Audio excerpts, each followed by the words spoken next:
The siddur this week is called Metzora. And according to the way that the rabbis understand it, although it speaks of a physical malaise, some people call it leprosy. Perhaps it was. I suspect it wasn't. It was some sort of physical deformity that happened to people.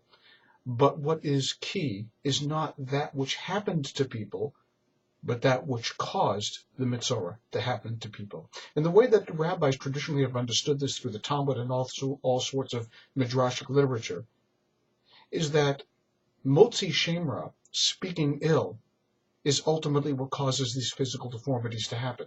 In other words, we become the physical manifestation of the utterances of our lips. What we say becomes us. It is ultimately the way that we are perceived by other people when we look in the mirror, too. We see only what we have spewed, what we have spoken. Early on, at the beginning of Genesis, when God creates humanity, God breathes into the nostrils of this first human being the breath of life. And Rashi comments on it there that this breath of life was the gift of speech.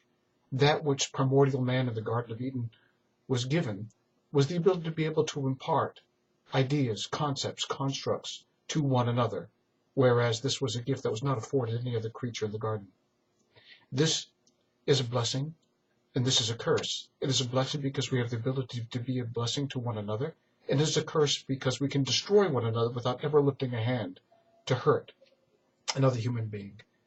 One of the most beautiful stories I've heard recently is about a rabbi who was praised for his gift and his facility of managing several languages at once.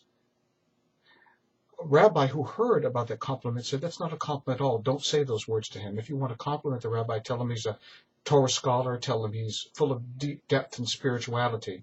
But to compliment on something which is not important is to put his mind in the direction where it does not belong. Even something so small as the way that we speak kindly of one another matters. What we say becomes us. We wear it like a glove."